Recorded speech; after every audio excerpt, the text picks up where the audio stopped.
Joining us now, Curtis Ellis.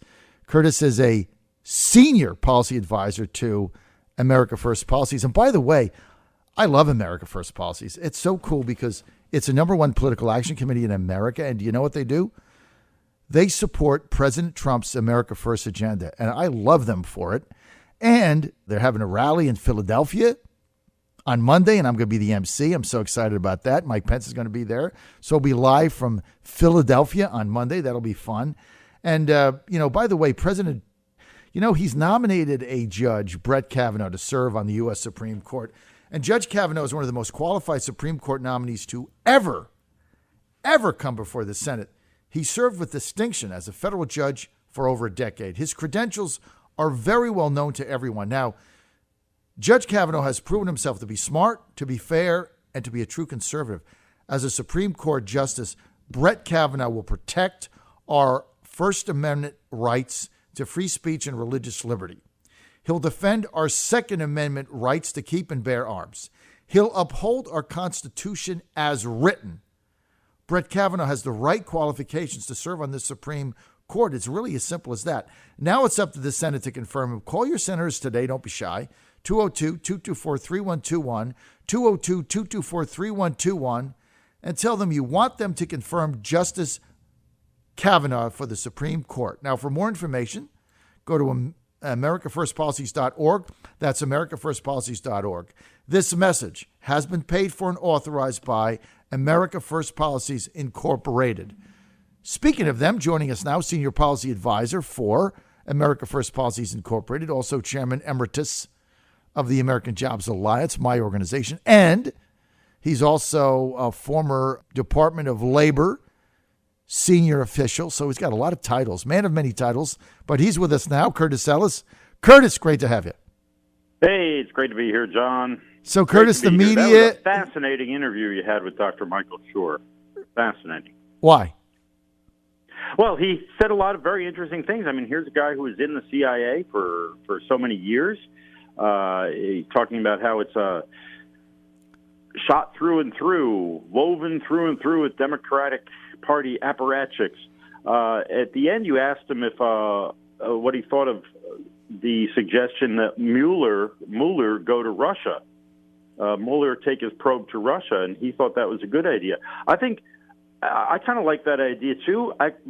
I think Mueller should go to Siberia.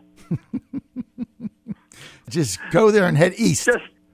Right. Go to Moscow and turn east. Ticket. I think make a left turn. One-way ticket.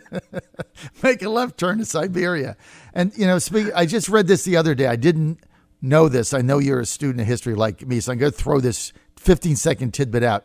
Do you know that before the creation of Israel, remember the UN voted to partition Palestine and create the two states, right? Remember that? Right. 1947. Yes. Do you know that Joseph Stalin, the Russians went ahead and voted for that, but do you know that Stalin's idea was to give the state of Israel a country in his country? Right, right. He wanted to give the Jews a country somewhere in Siberia. In Siberia. Send them all to Siberia. He figured maybe they'll figure it out, right? He wanted to give them their own country in Siberia. Yeah, it's very interesting. There's all kinds of things like that that are forgotten now, all the forgotten history. That Russia actually did then, when Israel was supported, Stalin and the Russians supported Israel. Yes. They were a backer of the creation of a Jewish state. Yes. I guess they said, well, maybe we'll send all the Jews there. We'll get them out of the Ukraine, get them out of Russia, whatever. Well, there are a lot of Jews in Russia. To just take that a step further, Stalin allowed and encouraged 250,000 Russian Jews that were behind the Iron Curtain at the time to resettle in Israel. Now, they came through Romania, and of course, they all had to get, the Jews setting up Israel had to get cash in order to bribe all the, corrupt behind the Iron Curtain officials. Right.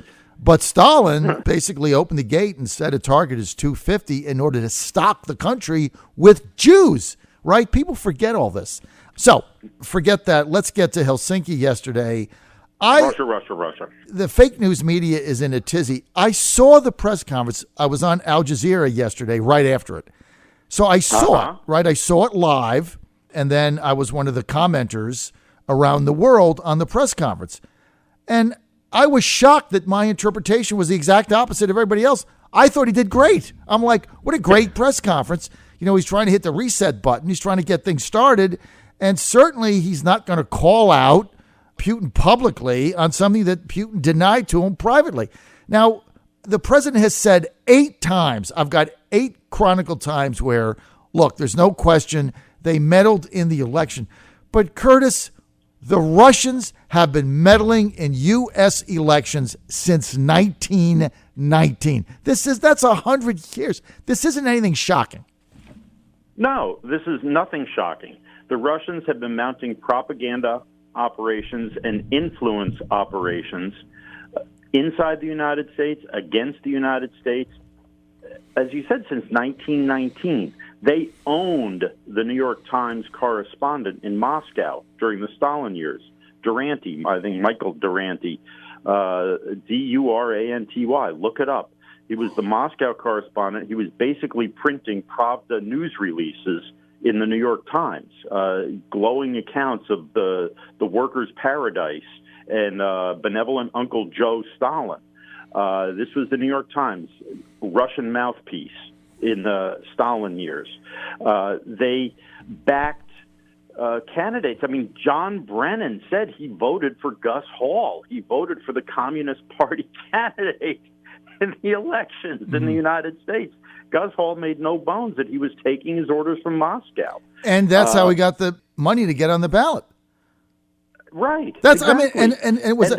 Remember, back then there were no federal election laws. You could take. I mean, George Wallace one time took a suitcase full of money from Kansas City Chiefs owner Lamar Hunt. Like $100,000. That's what they did back then. So Gus Hall got all of his campaigns and on the all of it funded by the KGB, and it was right. Out in the open. Right. Communist Party USA. Right. And John Brennan, the smug former CIA guy who's now on MSNBC on the NBC payroll, said he voted for him. So they were influencing elections back then. And one of the major planks, by the way, of the Communist Party in the 1940s and 50s was that the United States should give a homeland to the black people, the African Americans. The black Americans should have a separate republic in the South. And that's why all of the white segregationists accused the civil rights movement of being a communist-controlled operation, right? So now we have the Democrats basically taking the same attitude of the white segregationists in the 1950s, saying, this is a Russian operation, that's a Russian operation, it's all Russian influence, they're all Russian puppets. That's what they used to say about Martin Luther King and the civil rights movement, that the Russians are trying to stir up trouble in the United States, trying to stir up discord, and all of these civil rights activists are puppets of the Russians. So the first part of that is true. The Russians are trying to sow discord in the United States, always have. And the Democrats are playing right into their hands by pushing this whole narrative that Trump is a puppet of the Russians, and anybody who defends Trump is a Russian of the puppet. Tucker Carlson's a Russian puppet. You're a Russian puppet. I'm a Russian puppet. There's a whole marionette show going on here, folks, and Putin is the puppet master. What was Trump supposed to do yesterday? If you were advising him and could change anything, Curtis, what would it be? I would say, let's send Mueller to Russia and send him right on to Siberia. I would say that he could have explicitly said, is what we have to do is we have to look at what people say versus what they do. And in a nuanced way, he could slam Obama. He could say, this is what I have done. I have put sanctions on Russia. We are supporting the people in Ukraine who oppose the takeover of their country. We are developing our energy resources to drive down the price of oil, which the fellow I'm sharing the stage here is not too happy about. We are putting the interests of America first. We are questioning the Western Europeans being dependent on Russian gas for their energy. We'd like to sell that to them ourselves. He could have said all that on stage. You say, now, if you did the opposite of all that, you would be doing what my predecessor in the Oval Office did. And I guess he would have been a Russian puppet then. Well, I mean, that's everything I just mentioned is stuff that this guy on stage next to me does not like. The object, and I'm not about to change that. The objective, and by the way, we're with Curtis Ellis, Senior Policy Advisor for America First Policies. That is the #1 political action committee supporting President Trump's America First agenda. More information, go to americafirstpolicies.org, and we're with Senior Advisor with them, Curtis Ellis, former senior official in the Department of Labor and with the Trump campaign from the beginning. Curtis, look, I mean, I watched the press conference, and before the fake newsers went in a meltdown over it, I thought, okay, the objective of this summit was to hit the reset button, get a dialogue going, get a platform for future negotiations. We're not going to make any deals here, but we got to start a conversation. And so why would you be insulting Putin on stage in front of the globe when you're trying to get things done on Syria? He talked about the humanitarian crisis there in Jordan, no question. He talked about Crimea, Ukraine, certainly the meddling in our election. He said he had a stern talk with Putin privately. I mean, when you go to the press conference, both sides trying to put a good face on, and then you go back behind the scenes and you start working deals. So I don't know what they expected him to do. And what do they want? Like, what does John McCain want when he comes out with this big statement about disgracing America in the dark moment? What did he expect him to do? You know, threaten to drop bombs on St. Petersburg? I mean, what does the guy want? Really, that's a very good question for John McCain. What does he want? He wants to be regarded as some great hero and great statesman, which there's nothing in the statesman department. There's nothing in his record to warrant such an estimation or such an accolade. This guy has, he lost elections. He's flip-flopped on everything. He just wants to be loved by the media. That's what John McCain wants. He wants to be loved and adored by the Washington press corps and the major media in this country, which will always treat him as a lapdog and never as a serious person. Look, I wonder about this whole thing. I wonder about the outrage index, right? That we're supposed to be the media's in complete meltdown over Russia. Mm-hmm. So I'd like somebody to give me a chart so I can keep track. Am I supposed to be more outraged about Russia, or am I supposed to be more outraged? Where in the order? How does it go? Does it go Russia, NATO, G7, children being separated, being ripped from the bosoms of their mothers while they're does it go breastfeeding? Children, Russia, NATO, Justin Trudeau, or does it go Justin Trudeau, children? It's like which am I? Where am I supposed to be more outraged? I'm tired of being outraged. If somebody can tell me in what order I am supposed to rank these things. What's the ranking order of? What's the rank? I'm sorry, Curtis. You really made me laugh here. What's the outrage ranking order? Right. I mean, these people seem to have one setting, and I guess we could throw in, tax cuts too, right? That's Armageddon. So tax cut, Armageddon, and crumbs, right? You got to throw crumbs in. Crumbs, put some crumbs on top. It'd be like a coffee cake.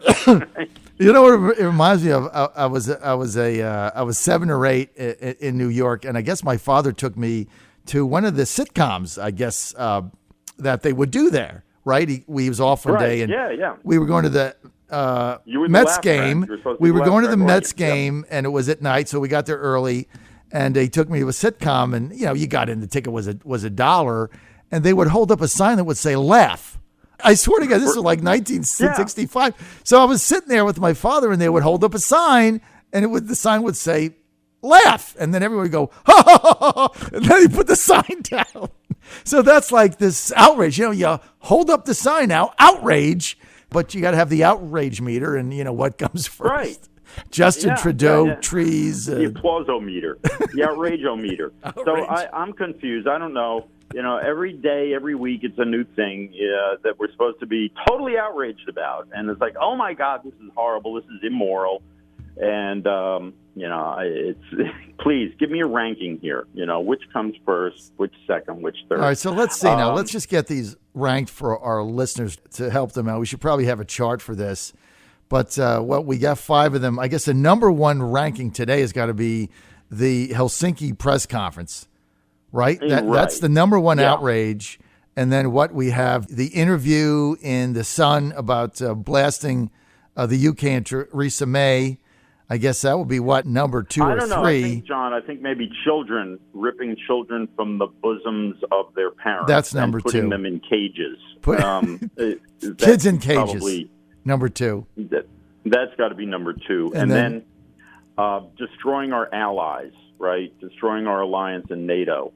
NATO would be number 3. Number 3. But let's not forget Charlottesville. I mean, Charlottesville's number 4. Up the whole thing. We got to get Charlottesville. To figure this out, John. Yeah, where he said there's equal blame on each side, and then I guess number 5 would have something to do with the G7 and Justin Trudeau, and then number 6 is Justin Trudeau. I mean, he deserves at least an honorable mention. The man-child, because he's so wonderful. I know. I mean, to do anything that gets him upset is that's like ripping a child from the bosom and putting them in cages.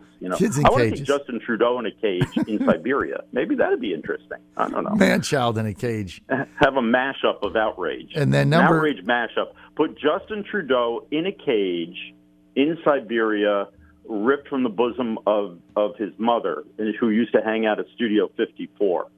And then we'd have our outrage mashup. And then in the top 10 is when President Trump reached in his pocket and took out a box of Good and Plenty. Right now, you got to be older like us, Curtis, to remember Good and Plenty licorice candies, right? And he reached out.